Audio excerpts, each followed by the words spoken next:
ஜெய் ஸ்ரீராம். உங்களை இன்ட்ரடியூஸ் பண்ணியாச்சு. சிவகுமார். நாங்கள் சென்னையிலேருந்து வரோம். ஸோ காசிக்கு வரணும்னு ஒரு 2 இயர்ஸாகவே பிளான் பண்ணோம். ஸோ மேடத்தோட தயவுனால வந்தாச்சு நினைக்கிறேன். பாபா மாதேவோட தயவு.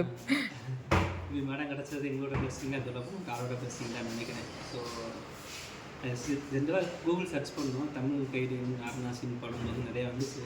ஸோ மேடத்தோட ரிவ்யூ இன்ஸ்டாகிராமில் பார்க்கும்போது எல்லாருமே ஒரு பாசிட்டிவாக இருந்தது. சரி, ஓகே நம்மளும் அப்ரோச் பண்ணி பார்க்கலாங்கிறதுக்காக தான் கேட்டிருந்தோம். இப்படி எல்லாமே கரெக்டாக ப்ராப்பராக பண்ணாங்க. நாங்கள் பிளான் பண்ணது 1 டே தான். சரி வந்துட்டு போகலாம் அப்படின்னா நம்ம இந்த தினத்துக்காக தான் வந்திருந்தோம். பட் இங்கே வந்து பார்க்கும்போது 1 டேயில் எவ்வளோ தூரம் கவர் பண்ண முடியுமோ மேக்ஸிமம் எல்லா இடத்துக்கும் கூப்பிட்டு போனாங்க.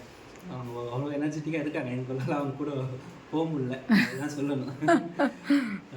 ரொம்பவே சப்போர்ட்டிவாக இருந்தாங்க. Thank you madam. அதாவது பிளான் அப்படியே ஒவ்வொன்றும் பிளான் பண்ணி வரும்போது கூட இந்த மாதிரி அதாவது அதை தான் நான் எப்பயுமே எல்லாருக்கிட்டையுமே சொல்லுவேன், ரொம்ப பிளானோட வராதிங்க, ஜஸ்ட் ஓப்பன் மைண்டாக வாங்க. அங்கே உங்களுக்கு கண்டிப்பாக ஏதாவது ஒரு சர்ப்ரைஸ் காத்துட்ருக்கோம் அப்படின்னு. அப்படி உங்களுக்கு வந்து பகவானுடைய காருண்யத்தில் நேற்று காலையிலேருந்து நைட்டு இன்னைக்கு காலையில் வரைக்கும் எல்லாமே ரொம்ப அற்புதமாக அமைஞ்சிருந்தது. கங்கா ஸ்நானத்துலேருந்து, சங்கல்பத்துலேருந்து, பிண்ட பிரதானத்துலேருந்து, விஸ்வநாதர் கோயிலில் ஸ்பர்ஷே நீங்கள் உங்களுக்கு ஸ்பர்ஷ் தர்ஷன் இருக்குன்னு தெரியுமாங்க? தெரியாது. அந்த மாதிரி எக்ஸ்பெக்ட் பண்ணிட்டு வரவங்களுக்கு கூட கிடைக்காது. உங்களுக்கு ஈஸியாக நேற்று ஸ்பர்ஷ் தர்ஷன் கிடச்சிது. நேற்று இன்றைக்கி அன்னபூர்ணி தர்ஷனாக இருக்கட்டும், விசாலாட்சி தர்ஷனாக இருக்கட்டும், இதெல்லாம் விட ரொம்ப நாள் கழித்து காஷி வந்து இன்றைக்கி ரொம்ப 2 நாளாக ஏகாந்தமாக ஃப்ரீயாக இருக்குது.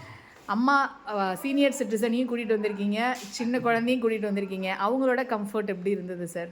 நல்லபடியாக பார்த்துட்டு எங்கே போனாலும் சரி, ஒரு பக்கத்தில் வர போகிறதுக்கு ஒரு கேப்னாலும், ஒரு ஆட்டோ அரேஞ்ச் பண்ணுறது, ஒரு வீல் சேர் அரேஞ்ச் பண்ணுறதுனாலும் கூட நல்லா பார்த்துட்டீங்க. ஸோ நல்லா கன்வீனியண்ட்டாக இருந்தது எங்கே போனாலும்.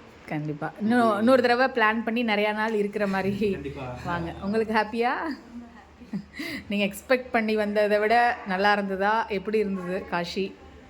ரொம்ப ரஷ்ஷாக இருக்கும் ஃபீல் பண்ணேன், பட் ரொம்பவே ஈஸியாக இருந்தது. Thank you so much sir. நிறைய பேர் வந்து வீடியோ பார்த்துட்டு பல கொஷின்ஸ் கேட்பாங்க, அப்புறம் என்கொயரிலாம் பண்ணிவிட்டு நிறைய பேர் வராமல் அதுக்கப்புறம் வரலன்னு கூட சொல்ல மாட்டாங்க. நீங்கள் ஒரு ஃபோன் பண்ணீங்க, நீங்கள் வாங்க சார் நான் பார்த்துக்கிறேன்னு என்னை நம்பி வந்தீங்க. அதுக்கு வந்து நான் ஃபுல்ஃபில் பண்ணியிருப்பேன்னு. Thank you so much sir. Thank you. ஹர ஹர் மகாதேவ். ஹர ஹர மகாதேவ்.